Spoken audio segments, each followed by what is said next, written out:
स्वागत है आपका मनु हिंदी कहानी में। आइए एक नई कहानी सुनते हैं। किस्मत कोई नहीं होती, बस कर्म होता है। दोस्तों, ये कहानी एक सच्ची घटना पर आधारित है।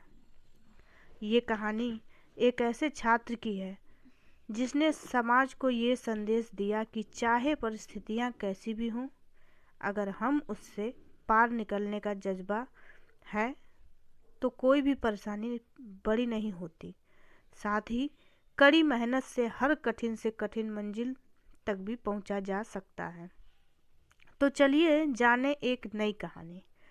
एक ऐसी छात्र की है जो बेहद ही गरीब परिवार से था। उसे 2 वक्त की रोटी के लिए भी खुद ही कड़ी मेहनत करनी पड़ती थी।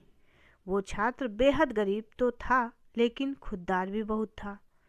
वो अपनी स्कूल की फीस, किताबें, सब कुछ अपनी कमाई से ही भरता था, चाहे उसके लिए उसे एक रात खाली पेट सोना ही क्यों ना पड़े। वो छात्र हमेशा कोई न कोई काम करके स्कूल की फीस के लिए पैसे इकट्ठा किया करता था। वो छात्र पढ़ाई में भी अच्छा था। छात्र की ईमानदारी और अच्छाई देखकर स्कूल के कुछ बच्चे उससे ईर्ष्या करने लगते थे। एक बार उन बच्चों ने उस छात्र को चोरी के इल्ज़ाम में फंसाने का सोचा। उन्होंने स्कूल के प्रिंसिपल से जाकर उस छात्र की शिकायत कर दी कि वो हमेशा दूसरों के पैसे चुराता है। पैसे चुराकर वो स्कूल की फीस भरता है और किताबें खरीदता है। बच्चों ने प्रिंसिपल से छात्र को उचित दंड देने के लिए कहा। प्रिंसिपल ने बच्चों से कहा कि वो इस बात की जांच करेंगे और दोषी पाए जाने पर उसे उचित दंड भी मिलेगा।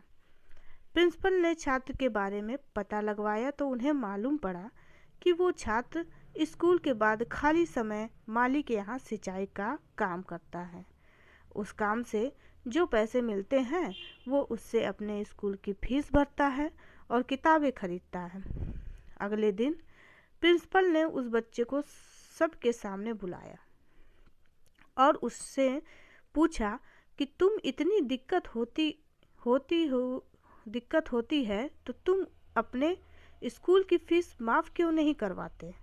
छात्र ने उत्तर दिया कि अगर मैं अपनी सहायता खुद कर सकता हूँ तो मैं खुद को बेबस क्यों समझूं और फीस माफ़ क्यों करवाऊँ।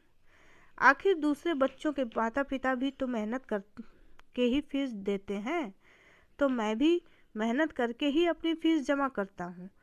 इसमें गलत क्या है। वैसे भी आपने ही सिखाया है कि कर्म ही सबसे बड़ी पूजा है। छात्र की ये बात सुनकर प्रिंसिपल का सिर भी गर्व से ऊंचा हो गया और दूसरे बच्चों को शर्मिंदगी महसूस हुई। जी हाँ, हम बात कर रहे हैं महान लेखक बंकिम चंद्र चट्टोपाध्याय जी की। बड़ा होकर ये छात्र सदानंद चट्टोपाध्याय के नाम से भी जाना जाने लगा। सदानंद चट्टोपाध्याय को बंगाल के शिक्षा संगठन के डायरेक्टर का पद मिला था।